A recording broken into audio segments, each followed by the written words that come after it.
Hi, everyone. Welcome back to Was, Is, and Yet to Come. In recent events, we saw RFK Jr. drop out of the presidential race as an independent party. Then he endorsed Donald Trump. Here's the crazy thing, both of these men know exactly what they're doing. And in order to explain why, I'm going to give you one of the most extreme cases of this in United States history. This was the election of 1824. During this time, there was really only one political party, which was mainly founded by Thomas Jefferson, the Democratic Republicans. There were several candidates. 6 of them are worthy of talking about. These were Smith Thompson, John C. Calhoun, Henry Clay, who was the Speaker of the House, William Crawford, who was Secretary of Treasury, John Quincy Adams, who was Secretary of State and had a lot of support from former Federalists, and Andrew Jackson, who was in the military and a former senator. Each one had basically the same political views of Jeffersonianism. However, Smith Thompson and John C. Calhoun dropped out because they believed they didn't have a chance at winning. Inevitably, the country was so divided by the election with not knowing who to vote for based on policy. They were basically voting on personality. Henry Clay got the least electoral votes of 37. William Crawford was second with 41.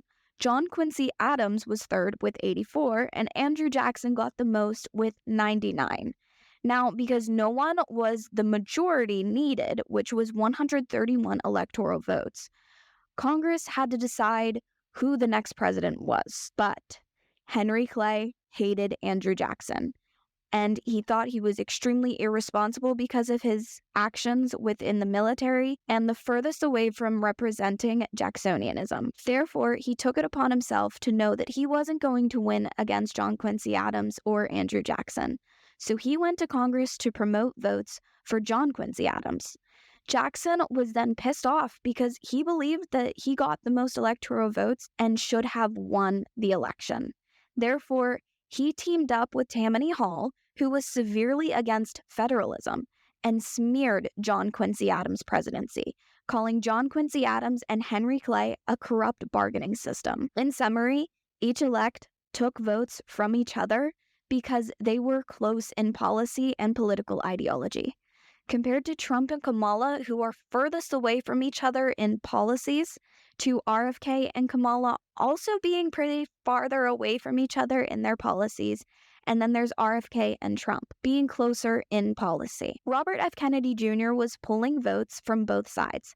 However, with the polls showing, which polls are not exactly able to predict what's going to happen, and they're not extremely reliable, but it showed that he was pulling votes from moderate Democrats and moderate Republicans. With RFK endorsing Trump, a lot of the votes will be dispersed against Trump and Kamala, with more votes possibly going towards Trump.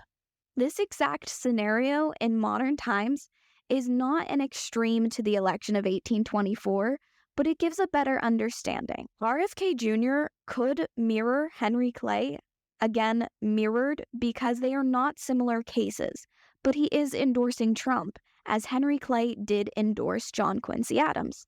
History does not repeat itself, but it does mirror itself, especially when we haven't been around for so long as a country. Let me know if there's anything from this episode that you'd like me to go more in depth on, or if there's anything that you would like me to cover. Thanks for listening to this episode of Was, Is, and Yet to Come.